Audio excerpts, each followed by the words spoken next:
I'm in here with the big dog. He don't need no introduction. You already know who it is, man. The big dog, CeeLo. Welcome to NITTY TV, man. What up, what up, what up? What's up, man? Appreciate you getting on here, man. Let's get straight to it, man. So, you from the south side, Baton Rouge, the bottom. Yeah, Baton Rouge, at the bottom. Yeah, man, take us there, man. With what the bottom was like coming up. I didn't heard plenty stories about the bottom, but take us back to Chubb and how Chubb turned into CeeLo. Yeah. That's my nickname, Chubb, man. You know what I'm saying? Everybody that grew up with me know me as Chubb. You know what I'm saying? And the bottom is like I was blessed to grow up in the bottom. You know what I'm saying? If you wanted to be an entrepreneur, you know what I'm saying, and you wanted to learn how to let your nuts hang and take risks, that was the spot to grow up, in Baton Rouge back then, you know what I'm saying? Not a whole city, kind of on some entrepreneur stuff, you know what I'm saying? But the fellas I grew up under in the bottom, you know what I'm saying? Like, they really put me on some entrepreneur, get out and get it. Right. You know what I'm saying? Travel, see what's out there, man, and make some moves, get some money, you know what I'm saying? That's what's up, man. That's what's up, bro. Now, on a music tip, I did a little research. You started as a DJ, right? Like you and young. Oh yeah, like in middle school. And yeah. Shit. I was a DJ back then. I wanted to scratch and all that kind of stuff. And Young Bleed was the rapper, but I was like the DJ. You know what I'm saying? And as we got older, he always rapped, but I just kind of got the studio. Then I started producing, making a few beats and stuff like that. You know what I'm saying? Then I started rapping, playing around. I had opened up a recording studio, and I just started playing around. I'd come in after the club, drunk, and just get on the mic and just start just clowning around, you know what I'm saying? Right. Me and my boys. And we ended up coming up with this, I ended up coming up with this song called I Want to Be a G, and the hook was like, what? Yeah. You know what I'm saying? Yeah. All of it said, and man, that shit took off, you know what I'm saying? And we were just clowning around the studio having fun just because I was clubbing 7 days a week then. So right. After the club, we get in the studio and play around, and we just bring that energy from the club to the studio. And shit, that's what made me take rap serious. I was like, all right, well, shit, let me be a rapper then, you know what I'm saying? That's what's up, man. Now that how what? That's something like y'all used to say in the club or something like. Yeah, that how what was the way we found each other in the club. Like if I come in the club and I'm looking for one of my people, like, and they'll yell, what? From way across wherever they had in the club. So that's how we found each other. So that's where that started from. You know what I'm saying? Right. That's what's up, man. So now that camp life, you started that in 94? Oh, yeah, 1994. In 1994, it started out as cloc Records, you know what I'm saying? Okay. And I put that Who's Gonna Ride. That's the album that had How What on it. That was my first album in 1994. Yeah, 1994. Okay. You know what I'm saying?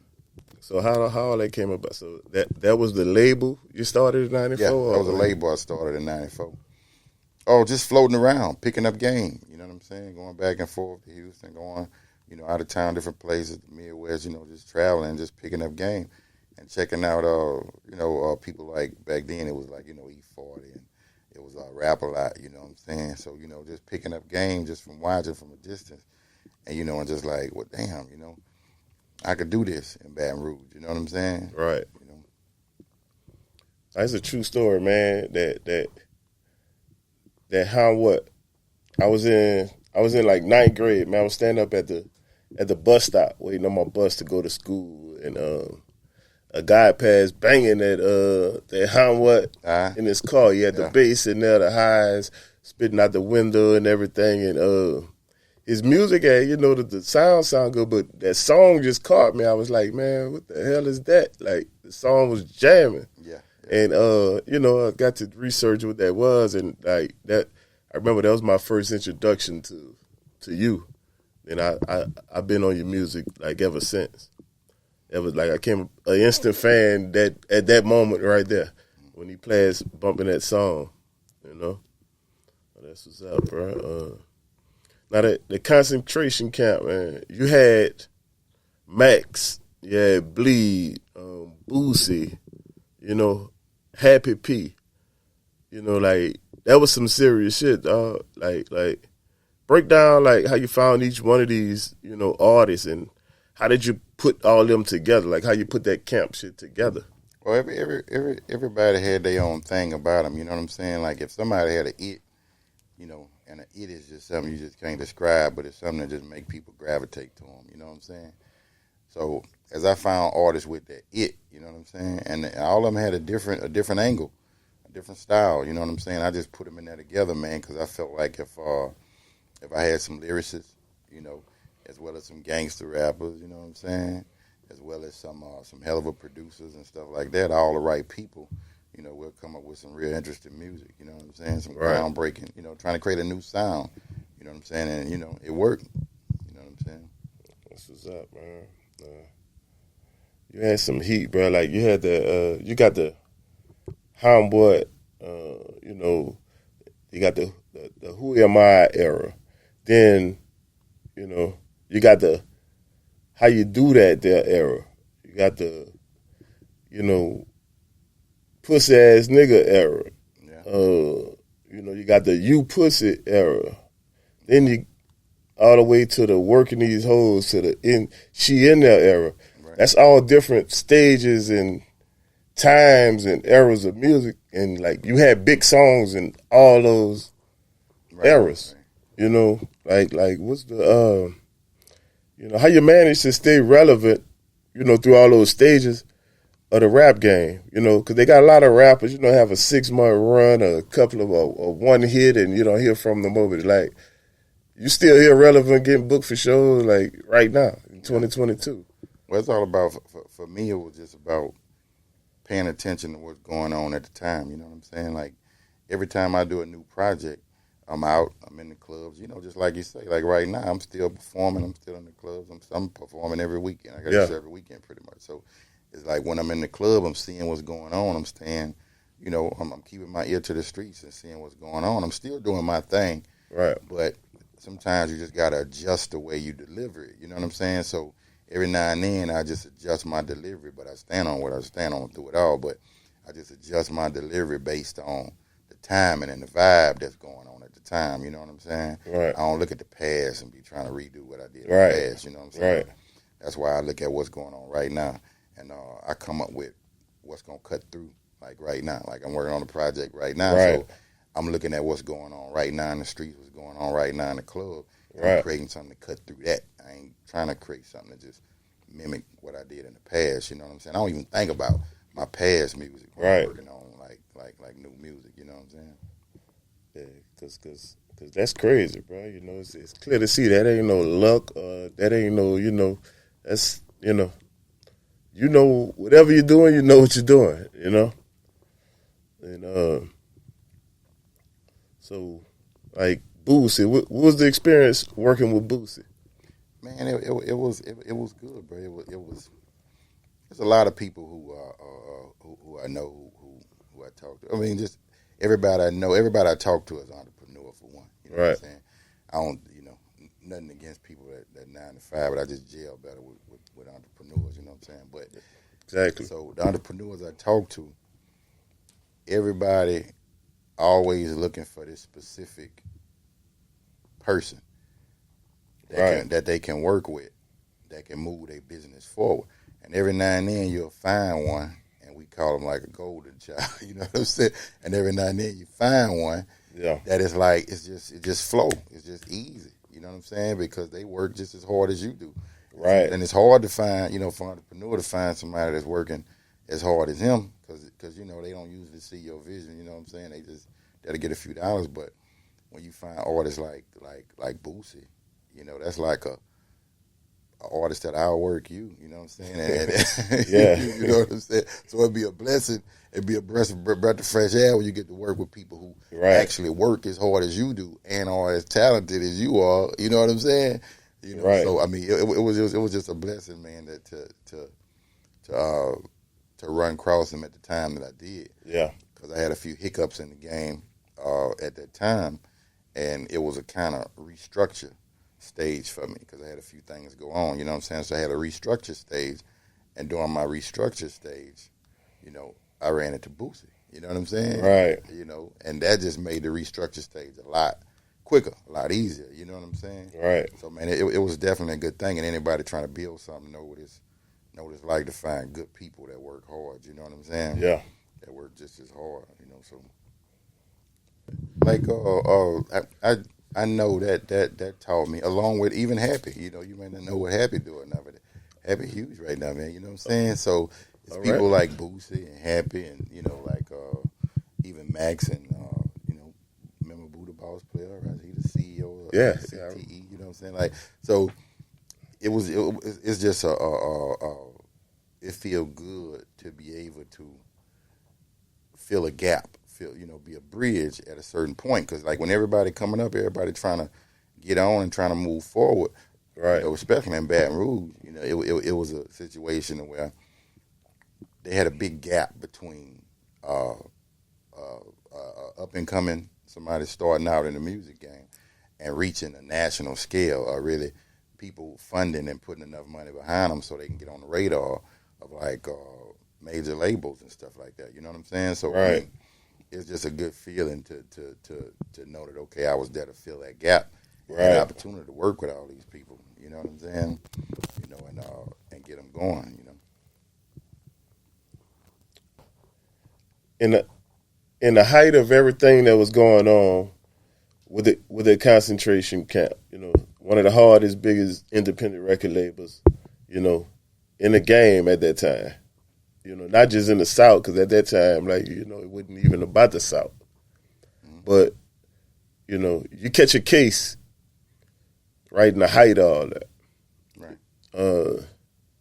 Can you touch on what happened, like, with that situation? Well, everybody, you know, like, you know, I grew up in the bottom, you know what I'm saying? So, you know, I had my ways, you know, I was in the street just like every other youngster out here right now, how they living. That's why I can't say nothing bad about them. Shit, I know what it's like, you know what I'm saying?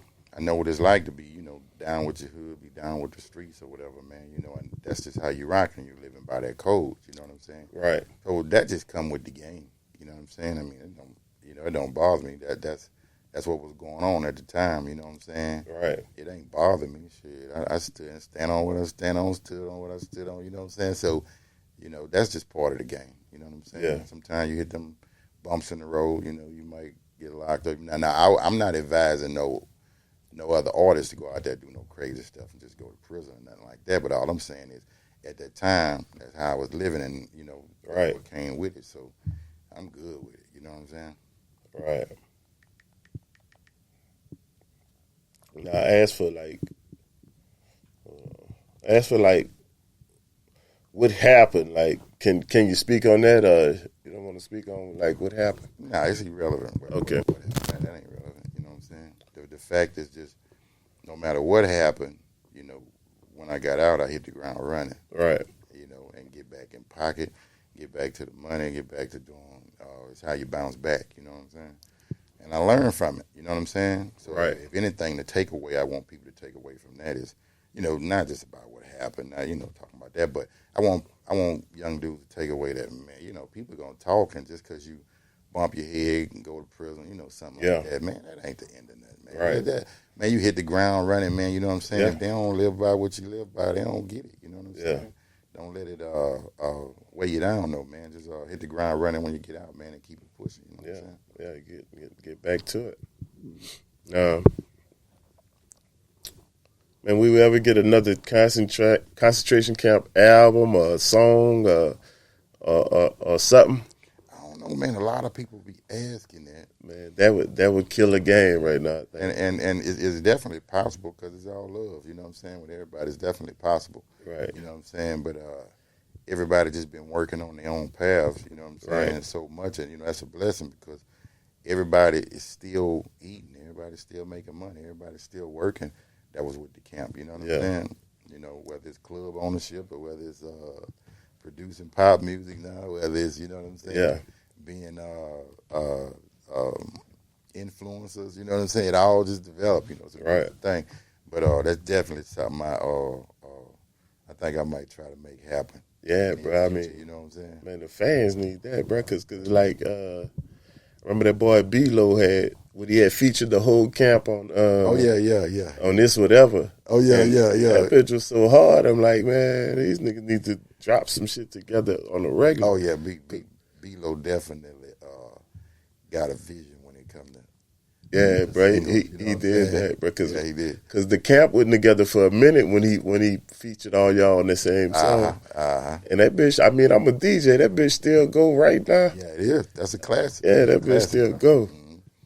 That's a classic. You know, that bitch still turn. But man, a lot of that camp shit still turn the club, man. Like that pussy ass nigga still turn the club up. That you pussy still turn the club up, man.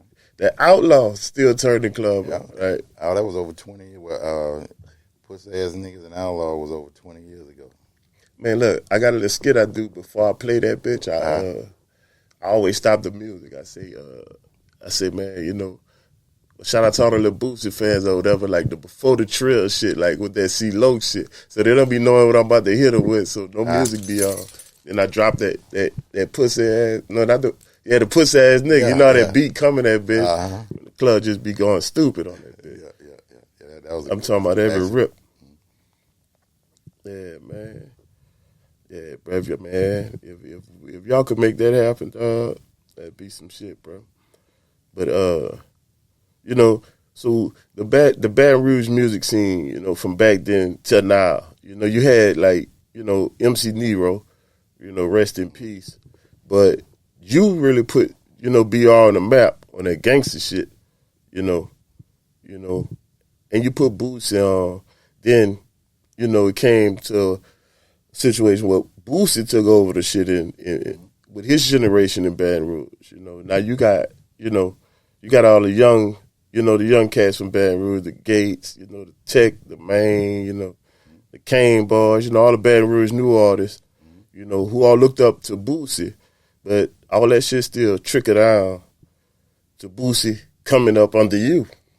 You know, how that be making you feel when you see these balls? Well, like I say, it's just a bridge, man. It's just like the information and the stuff that not only I learned, but we learned back then, and we put in we plugged into the music scene in Baton Rouge. You know, the youngsters, man, just took it. The ones after me took it, learned from it, and built on it and added on to it. You know what I'm saying? Even to like right now, like the young boy and stuff like that, man. Yeah. But that's amazing, bro. You know what I'm saying? So it's like, you know, it feels good to be able to, because there was people before me that I took it from, like Silky Slim and stuff like that. So it didn't start with me. You know what I'm saying? Yeah. Like Kuiper and people like that, and Silky Slim was people that I studied, and I took what they did and I built on top of it. You know what I'm saying? So the guy Silky Slim, he used to rap? Yeah. See, I didn't know that. I watched him on the internet when he got out of jail, but he was on some other stuff when he got out of jail, like some positive speaking or some stuff. Yeah, he's an activist. Yeah, he's an activist now. So I didn't even know I didn't even know he rapped. That's what you started just talking about it. Yeah, that's crazy, bro. So it's like because he moved to California back then, picked up on the game, came back. You know what I'm saying? And when he came back, I got the game from him. I picked up on the game. I started moving around trying to pick up the game. When I came back, I transferred it to Boosie and Max and all that, and it just kept going. Boosie transferred it to Webby, and and the game just kept going. It just kept growing, and everybody just got better and better with it. You know what I'm saying? Right. You know, it came to the Gates, and like I say, now it's like it's young boy doing real good right now. Right. Yeah, man. Baton Rouge, a lot of some of the biggest rappers in the game come right there out of Baton Rouge, man. Boosie, Gates, young boy, the boy's big, man. It's crazy though, because Baton Rouge is now like a big major city, right? Size wise, but I travel a lot and I record a lot and I work a lot, and the studio.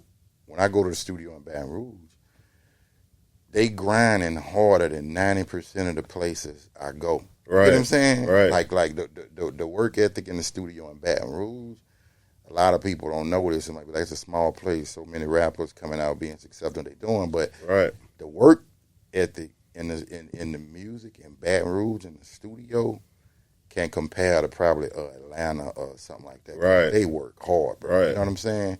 They grind hard in the studio, and that's where a lot of the success comes from, man, with how they moving in the industry right now.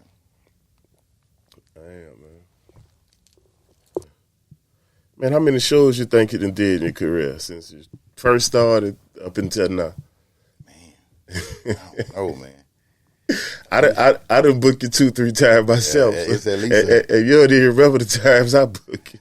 Hey, I promise you, it's at least, you might think I'm tripping, 1,000 probably.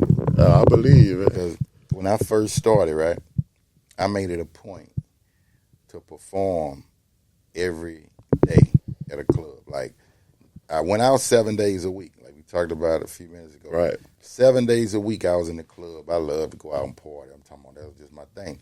And I always grab that microphone. You know what I'm saying? So I'm talking about no matter where I went, no matter what city I traveled to, if I'm in the club, if I got to pay the DJ, you know what I'm saying? I'm paying it, man. Give me that microphone. I'm finna perform here, man. You know what I'm saying? So, man, I performed so much. I know I have performed at least 1,000 times on the stage. You know what I'm saying? Like I said, I know I done booked you 3 times. Other than me booking you, I probably done saw you in concert at least about 10 times. I was at least 1,000 times over the years, man. I have performed on the stage, bro. You know what I'm saying? But like, you know, something that make me always have like a big respect for you was like, you know, you was hot before it was easy, like to be hot. You know, meaning like you didn't jump on a wave. It's like you created a wave. You know, like right now, like Baton Rouge got a wave. So I think it's like if a rapper coming out of Baton Rouge, he got a decent Baton Rouge sounding song with a feature, he could basically kind of get on right now. Right. But that wasn't the case with you in concentration camp. Baton Rouge ain't had no wave then. Like to say anything coming out of Baton Rouge like it is now. It's like y'all created that, you know, out there. Because at the time, y'all was dropping all that concentration camp shit. Like, it was mostly all about the West Coast, like Spice One and shit, and you know, each 40. Like, I know that's the shit I was on. So we didn't even listen to no South shit or nothing. But y'all came in jamming just like them niggas was jamming, and niggas respected it. And you know, back then we was heavily influenced by that. Yeah, you know what I'm saying? Heavily influenced. Yeah, you could hear it in the music. Yeah, you could hear it in the music. Yeah, bro. Yeah, that's one thing. You know, but y'all still push through that shit, man. But so you have what, 36 albums out? Oh yeah, 36 at least. God damn. Yeah, 36 albums at least, man. You know what I'm saying? And got another one on the way. 2 more on the way. Yeah? Yeah, 2 more on the way. I hadn't put a complete album out in a while, but I got a complete album on the way. Yeah. I seen something, linked up with a singer, like a Southern Soul dude or something. That's my boy Highway Heavy, so we do songs too. So I got a Southern Soul album that I'm doing too. I've been working with Tyree Neal, Heavy. Hold up. A Southern Soul album? Yeah, album, whole album. I put out a couple of songs. One called "Pull Up On Me," and one called "Bosses Only." Hey, you know your shit, bro. Yeah. That Southern Soul shit big. That shit bigger than the boys think. Cause I saw the little clip or whatever. I forgot what it was, a pitch. I just thought y'all just linked up. You know how the rappers that jump on the Southern Soul song. I thought y'all was doing that. But shit, you really putting the album together. Oh yeah, I'm putting the album together on that, man. And I enjoy it. You know, I like finding new things. Right. You know, just to challenge myself. You know what I'm saying? You know, but I really enjoy that one. I really enjoy that doing that style of music too. Damn, bro. So, the music game, what you rather, before the internet days or after the internet days? Musically. Man, it's all just it's all just the same, bro. I mean, because I've been in the game a long time. I've been putting out music a long time. And you got to realize, like I started when my first album I recorded on a 4-track. You know what I'm saying? Yeah. And maybe the second album I did on 2-inch and on ADATs. You know what I'm saying? Right. And after that, it started going into after ADATs lasted a while. Then it went into Pro Tools. Right. You know what I'm saying? It went from Pro Tools. It's like, but I'm just saying all that to say that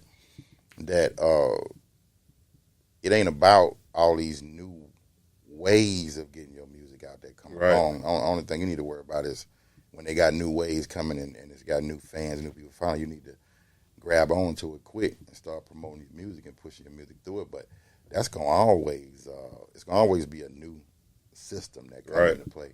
You know what I'm saying? But the same music, it's just different ways to promote it and push it out. You know what I'm saying? So it don't matter what they come with. Next year it might be something else. You know what I'm saying? I done seen music go through so many cycles and so many ways to sell it. I mean, I was printing cassette tapes. You know what I'm saying? Kids these days probably don't even know what a cassette tape is. You know, I done printed wax. You know, wax, cassette tapes, CDs. You know what I'm saying? To the point, jump drives. Then to where all digital.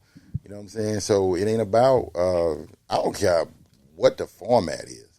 You know what I'm saying? You know, I just care about doing the right product, and however you got to get it to the people, just get it to them. You know what I'm saying? So whether it's the internet or pre-internet, it don't matter. Back then we had to get out and travel and go to record stores and all that. You know, internet save on gas. You know what I'm saying? You know, but you still need somebody to work it, just as you did in the streets back then. You know what I'm saying? Yeah, that's coming from a real hustler who know what they doing. Don't matter what it is. Make it happen with whatever going on. Whatever going on. Yeah. Whatever new format come into play. If you want to stay in business, you better embrace it. Right. You know what I'm saying? That's what's up, man. What's what advice can you give, up and coming artists trying to get on or something in this rap game? I give up and coming artists, man, like try to pay attention to what's out there only for one reason, is to kind of see what's missing. You know what I'm saying? That's the only reason to pay attention to what's out there, is to kind of see or find a gap in the game that you can slide through. You know what I'm saying? And you can get on. That's my advice. Because I mean, as far as what style of music and what to do, that shit is. Man, just do you, because at this point, everybody got their own little pocket of fans that they can tap into. So it ain't about what style you're doing or whatever. Whatever it is you do, just do it to the point to where your fans and your people could connect with you, man. And you know what I'm saying? And you don't need no million fans to make a whole bunch of money to live a good life. You know what I'm saying? Right. So just stay genuine instead of watering yourself down. My advice would be stay genuine and find your pocket of fans, you know what I'm saying, that you can connect with, and you can pay your bills, you know what I'm saying? Right. That's what's up, man. Let these people know where they can find you at, man. All right, they can hit me up on Instagram, cloc Big Dawg, CLOC BIGGDAWG, or they can on Facebook, it's cloc. On TikTok, it's CeeLo. You know what I'm saying? So that's what's up, man. Well, we appreciate you, man, having you here on NITTY TV, man. It was all love, bro. All love, NITTY. Already.